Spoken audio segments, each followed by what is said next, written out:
This week on the Mountain Bike Build Series, we're playing with fire.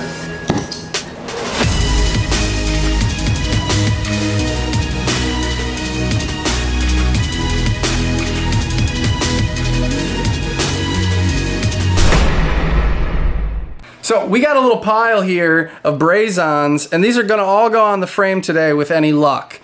We got the seat stay bridge, goes in the back here. You saw this in the last video. We have water bottle bosses, 2 traditional ones here, and then 2 external mount studs that go here. We also have some cable stops for the rear derailleur on the top tube, and then we got a whole bunch of zip tie style cable guides for the dropper post and for the rear brake and for the rear derailleur, and those all go on in different places, and we'll talk about the considerations for placement. So I'm gonna have a 1x10 or 11 or whatever it is drivetrain where there's only a rear derailleur and no front derailleur, and for the rear derailleur the cable is gonna come along the top tube, and then it's gonna go down the drive side seat stay, and it's gonna loop around, and it's gonna go into the derailleur.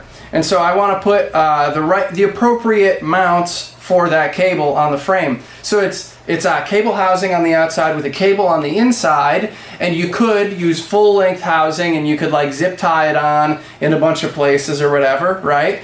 And that works.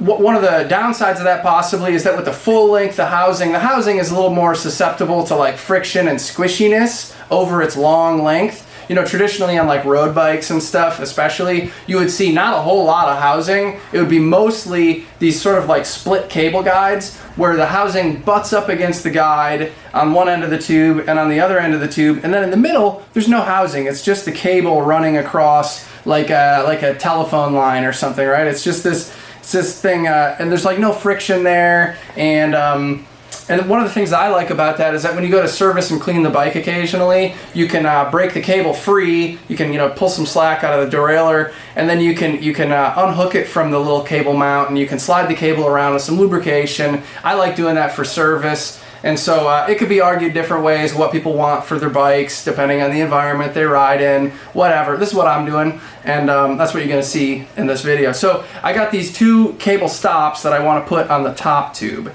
That's the first steps here, and then after that, then I'll worry about the other cable guides and stuff. And so these cable stops, if you look at them, these ones are singles, and the housing comes in from this direction and butts up, and then the cable exits this way, and you want the slit on the outside. You kind of want that slot to be like perpendicular to the tube, wherever it is. And so anyway, you got to put these on the right way. It's pretty easy. I've actually never gotten this wrong as far as I remember, but it'd be pretty easy to put it on the wrong direction, and then you get the bike painted, and then you go to build it up, and you're, oh shit, my housing isn't going to catch in that. It's the wrong orientation. Your housing needs to slide in. You need it like this. So you got to be aware of that.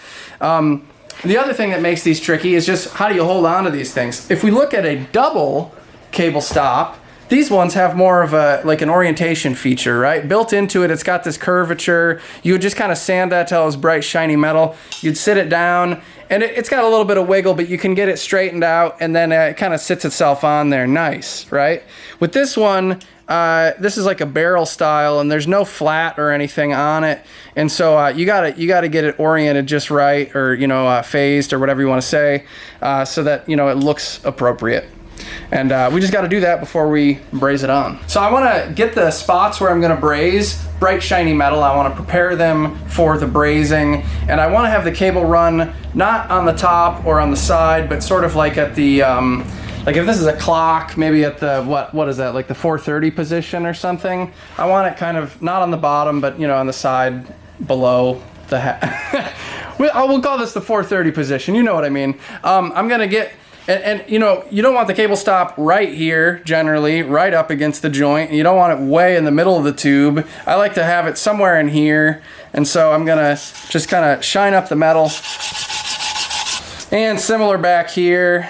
As the cable comes up against the stop and then the housing leaves, you would like, this tube is kind of higher than this one, and so the cable is gonna exit, and it'll be kind of a weird space here, because it would be nice if these tubes lined up better. I could have the cable come across the top of this top tube, and then as it left, it would meet the seat stay more gracefully.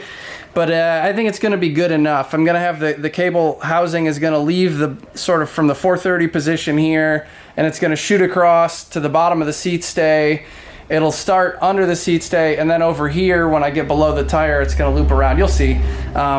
So I want to do right here again. I just want to make these bright, shiny metal. You know, they just have that sort of gray finish, like, I don't know if it's mill scale or whatever.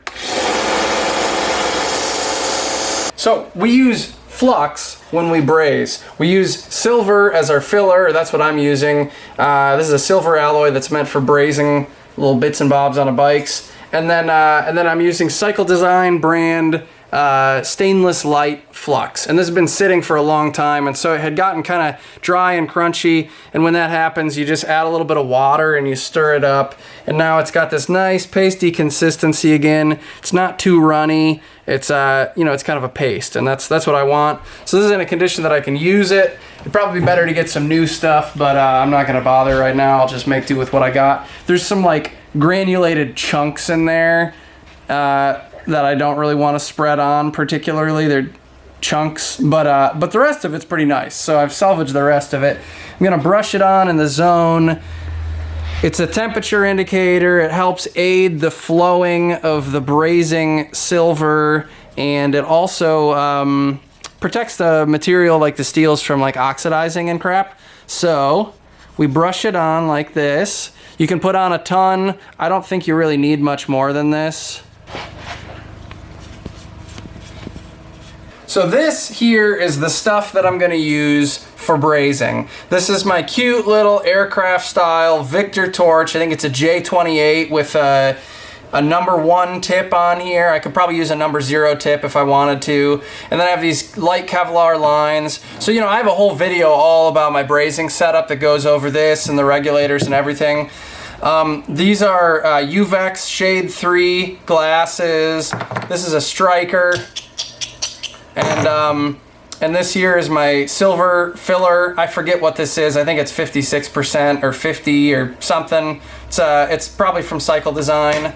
And then over here, I have my tanks and my regulators. And so the tall one is oxygen. With oxygen, you want it, with any of these, you crack it slowly. And so I don't have any too much in there, but should be enough for today. You open it all the way, and you kind of back it off. That seals it again. If you leave it in the middle position, I guess it can leak a little bit through here, so you want to open it all the way. And then you open this, and we're like just gonna bring the needle barely up, you know, like a couple pounds. You don't need much at all. These regulators are designed for cutting torches, where you're gonna use a flame, and then you pull the thing, and it blasts, and you can cut with oxygen, and that's why the regulator goes so high. But for just like subtle brazing, you don't hardly need anything. So I'll bring it up to about 10 pounds or something at the most, and that's usually enough. Now here on the acetylene, this is a different kind of valve, apparently, I've been told. You open this one slowly again.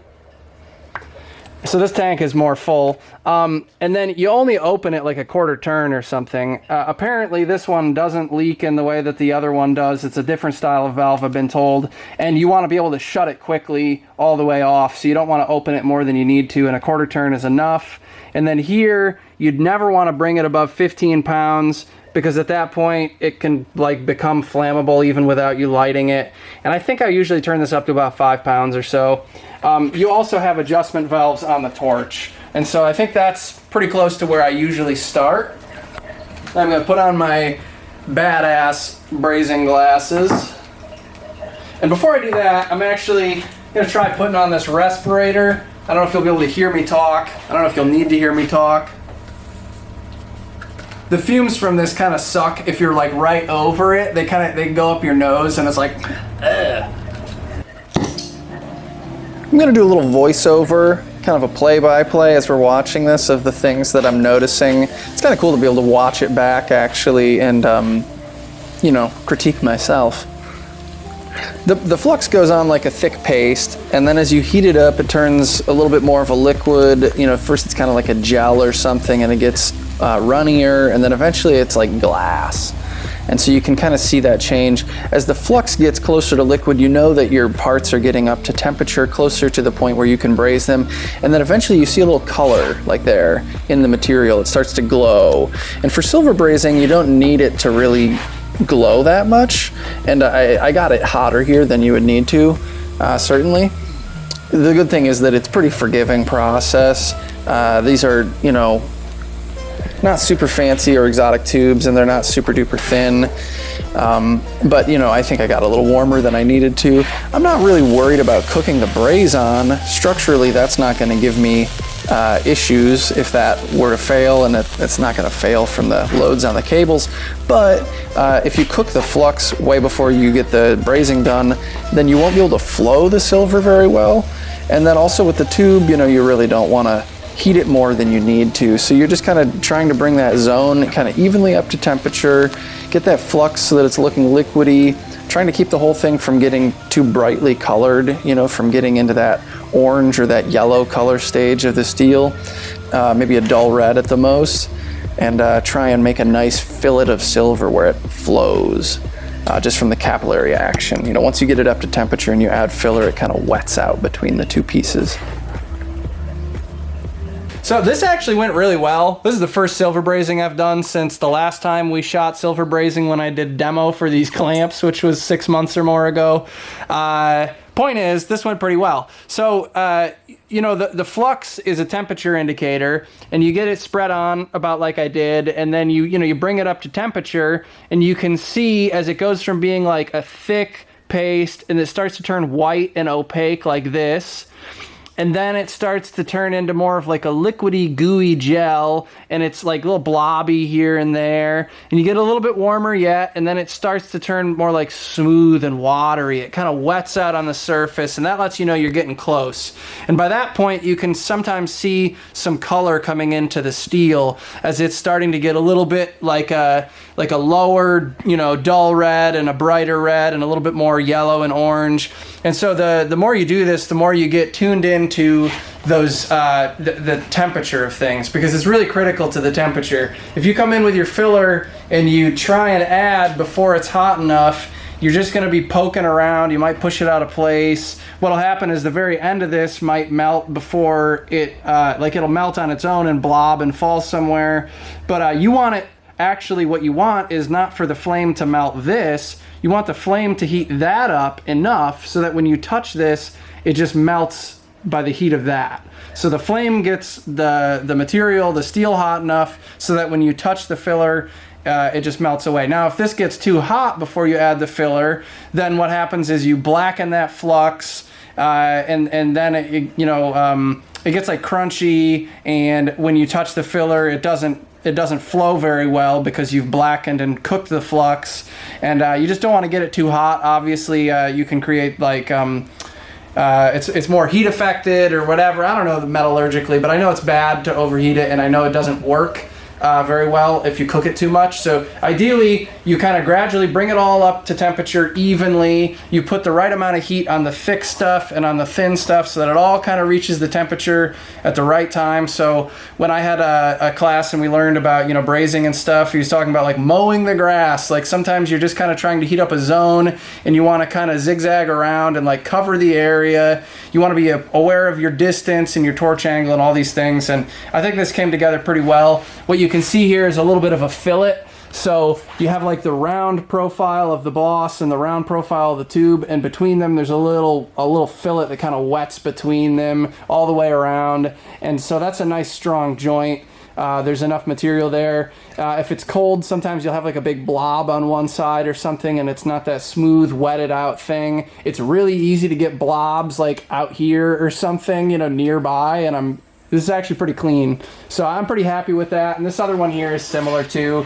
It's mostly where it needs to be and not where it isn't, and that's a good sign. When it's all evenly up to temperature and you add some, it'll just kind of flow around and even itself out to one degree or another. And if it's heavy, like let's say I added the filler here and the filler is heavy to this side and I want to get some more on the back side, you could add a little bit to the back side, but if you already have enough there, you can just kind of pull it. It goes in the direction of the heat. As long as the flux is working and you haven't totally baked it, you can just kind of heat up over here here, and you can kind of, it moves toward the heat. Next up, I want to put the seat stay bridge in here.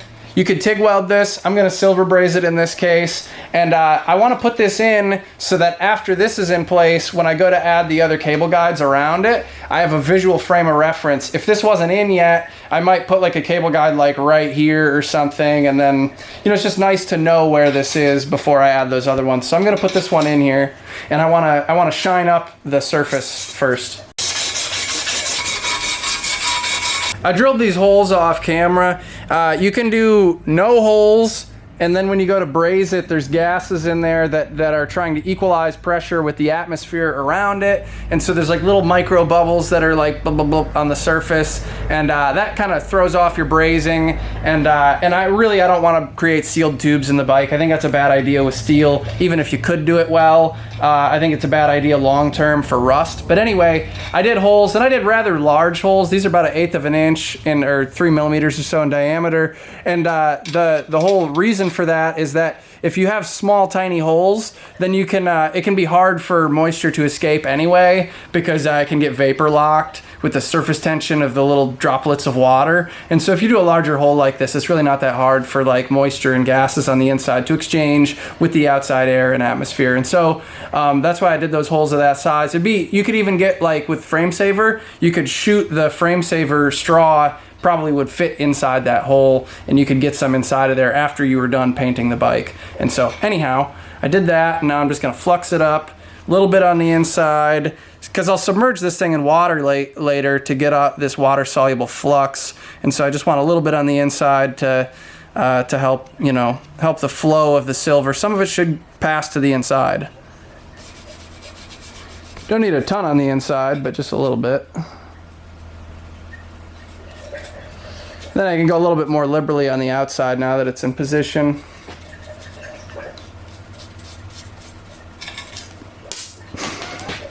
Well, so what's frustrating about when it falls on the floor is that any crud on your floor is gonna stick to it, you know?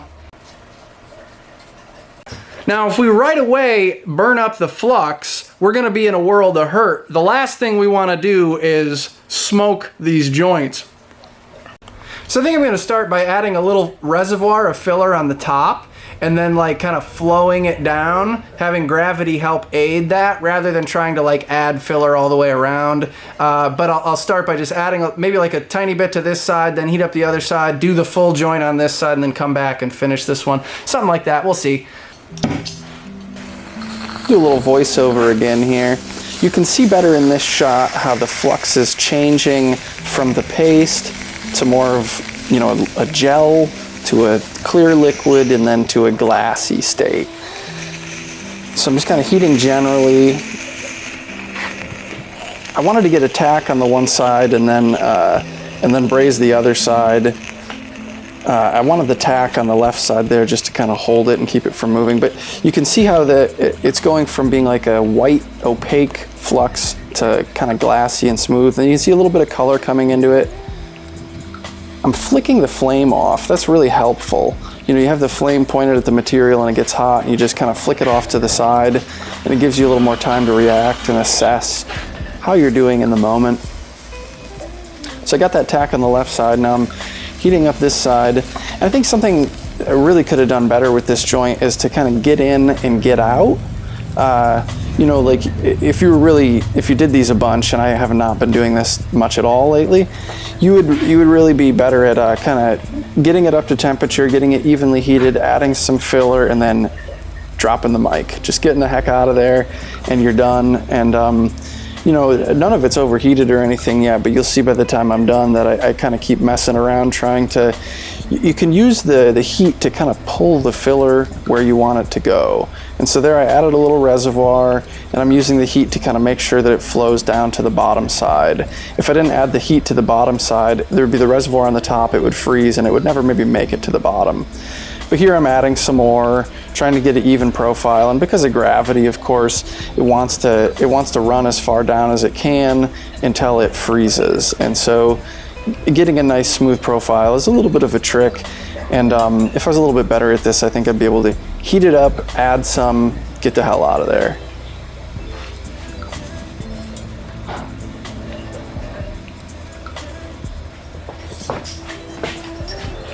All right, so I finally quit that side. I don't think I did any harm by being in there that long, but you know, certainly it's nice to just kind of get in and get out. And on this other side, I take even a little bit longer before I'm happy with the lay of it.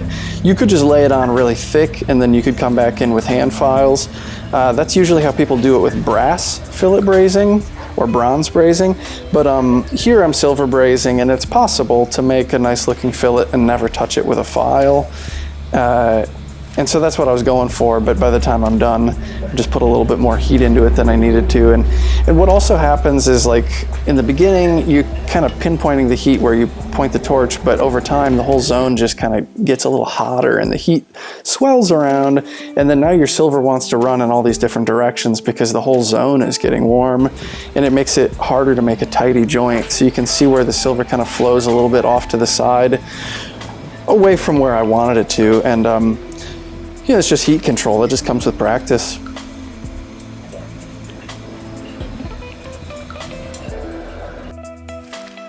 You know, right now you can see the flux, it's all liquid when it's hot, and then as it cools, it doesn't just turn back into the paste again, it turns into like glass, basically.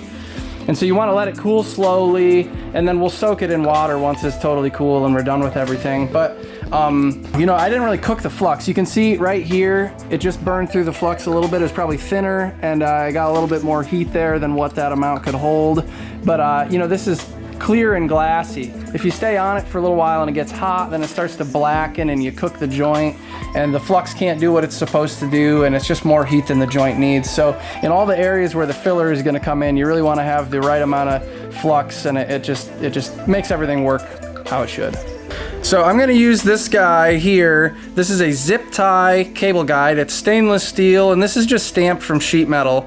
I got these from bikelugs.com, Pacenti, which I don't know if they're selling anything anymore. I think you maybe can get these somewhere else now. I like these, and the way this works, you just set it on a tube like this or whatever, and you braze it on these 4 little corners, and then later on you can loop a zip tie underneath it, and it'll hold your cables or whatever. So whether it's a cable inside a housing or if it's like a hydraulic brake hose, they all can be, you know, clipped on with these, and these go anywhere. If you have smaller diameter tubing, this isn't so bad, but as you get into real small diameter tubing, like some road bike stuff, you'll see that gap underneath, you know, like that little bit of light underneath the bottom, that gets to be so small that you can't pass a zip tie through.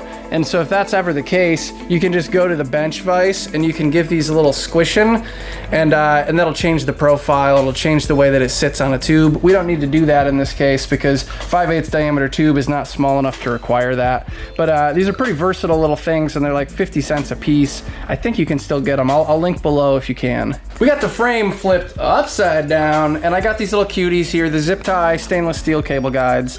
And you know, placement is a big thing. I'm not an expert in this field. I don't claim to have all the answers, but you know, the cables and the hose are gonna come along the top tube and then reroute onto the seat stays as they reach their final destination. So on this side, there's the derailleur mechanism. It's upside down. It's kind of confusing, right? And then on this side, there's a brake caliper. I've decided that in both cases, on both sides of the seat stay, I want to have a guide right here. So I'm going to light these up and do these ones right now. These are right at where the tire is going to sit, and that's where you really want it pinned down so that it can't, like, kind of, you know, swing out of position and buzz against the tire. That wouldn't be good. So I'm just going to flux that up and set it up. I do sort of a lighter film of flux before I move the parts into position. You can do a little bit on the part itself. These braze clamps that I make and sell are, I think, a really helpful tool for this kind of stuff. It's surprising how difficult it is to hold these kinds of things on without the right tooling. And you can usually get it done one way or another, but it sucks. These really give you good torch access, and they're easy to adjust. They hold a wide variety of stuff and a wide variety of tube diameters, and they're pretty affordable. And so, you know, I want to put the guides right at sort of where the tire is going to be so that the tire doesn't get rubbed by the cable. Now that I got them in position with the clamps, I'm just going to put a little more flux on top. just to make sure I got enough to work with, and that the top side of it is covered. So I want to talk a little bit about lighting the torch and adjusting the flame. We have the striker here. This is the acetylene valve and the oxygen valve. And so you open this one up a little bit and then you light it. And at the beginning you have all this soot, and then you open up some oxygen, and now you have a cleaner burning flame. And it's time to adjust the flame, because you need the right air fuel mixture or oxygen fuel mixture in order for it to burn properly, and you want the right size flame as well. So for what I'm doing, I just want a nice soft flame that's not any too loud, and that's not a raging flame. What I'm doing is, it's easy to get stuff up to temperature, so I don't need a lot of heat like you would if you were fillet brazing or something. And so a small little flame like this that's pretty quiet, that's kind of what I'm looking for. I'll talk a little bit about my strategy with this particular braze-on. Different braze-ons are different, and you have to approach them with different strategies. And so this one here, you have 4 little feet. You can think of it as like a coffee table or something. And so in my experience, when you get the tube up to temperature so that it's ready, because you need everything to be, anything you add silver to, it all needs to be up to that melting point of the silver. By the time you get the tube up to its melting point, those little feet on the table, they're definitely going to be warm enough. In fact, what you need to worry about is not roasting the little coffee table, right? Because the tube is kind of harder to bring up to temperature. So I'm trying to keep it all below or at that dull red color phase. Like as it gets hotter, it gets brighter in color, more toward an orange and eventually a yellow. We don't need that. We don't really want that. The other thing I'm really thinking about is, like, as I heat up for each little foot of the thing, I would like to only get silver where I want it. And so it's silver, when you add it, it's a liquid and then it freezes. And so you have a couple things going on. You have like the surface tension where, like, it's just like with water, the droplets kind of want to stick to things where there's like surface tension. And so it'll stay on that little foot there where I add it, except for that gravity is trying to pull it down the side of the tube. And so it possibly can. If you do too big of a blob, it can run down the side of the tube. And the other factor that would cause your silver to just kind of blob and run down the side of the tube is if you don't have your heat where you want it. And so if you get the whole zone too warm, what can happen is you have that liquid blob of silver at the foot where you want it, and then because the tube is warm enough, it can just kind of run down the side from gravity. And so if you only heat right where you want it to stay, and you can localize that heat a little bit, the silver will stay put. But if you get a little bit sloppy, then it runs down the side of the tube, and then you have to go chasing after it with hand files or emery cloth, and I try to avoid that.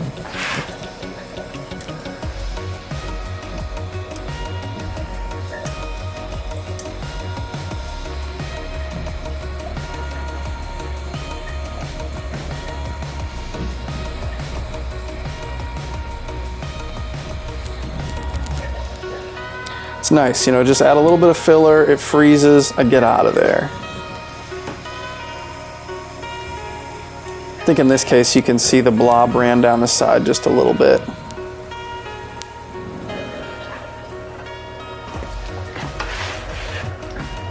There's a lot of rinse and repeat involved, and so time to rinse and repeat.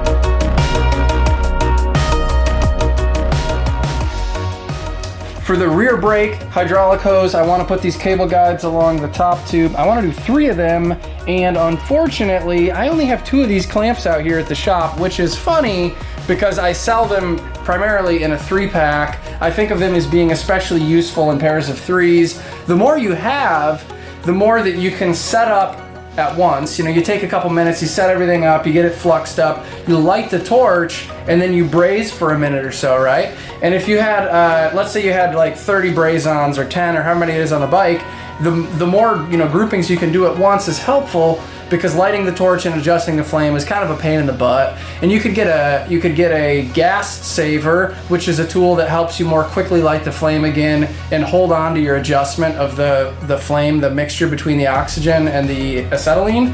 But I don't have one of those. Most people don't have one of those, and so you know, the more clamps that you can put on at once is generally helpful.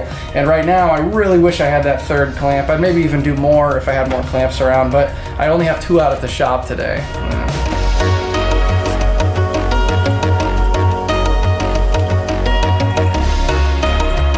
So I'm just chipping away at it. I finished all the zip tie guides off camera, just kept working through those, and now what we have left is these studs, and then up here, normal water bottle bosses will plug in those holes, right? And so the idea with these studs is that they project to the outside of the tube, and the inside of the tube is flush. And if you had a really super long dropper post, like nowadays you can even get a 185 millimeter of travel dropper post, you could stick that way in there. I don't think I'm ever gonna need to stick anything that far in, but hey, it's pretty easy. So I made these out of button head cap screws. It's a lot easier to just buy them from Paragon Machine Works. They make a similar part. I would recommend doing that. This saves you a little bit of money, and it takes a whole bunch of time, and you need a milling machine or something. So, well, I guess you could grind it if you had to. Anyhow, I set those up here on the surface, so I'm gonna flux them up and braze those in, and then I'm gonna also drop the other ones in these holes and braze those. Then I'll be done with the silver brazing.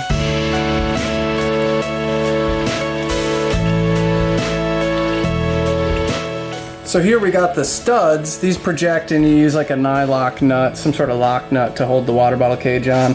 And this, of course, is the traditional style. It's a 1/4 inch hole. You drop them in the hole, you braze them in. And these ones I consider to be self-fixturing. It's funny, I've seen people use my braze clamps to hold them on and to keep them square to the tube. But I am not in the habit of doing that, and I've always had good success just brazing them freehand, and if I need to kind of square them up, I'll you know, push them with something, but they seem to sit pretty well in my experience.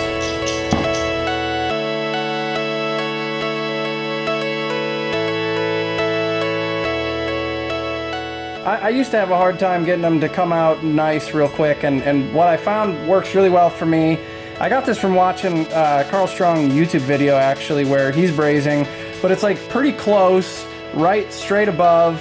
I think I used to point it more at the boss, and it gets hot really quickly. And so what I like to do is like right above, I'm kind of circling right around it, and if I notice that the tube is getting too hot, then I point a little bit more toward the center.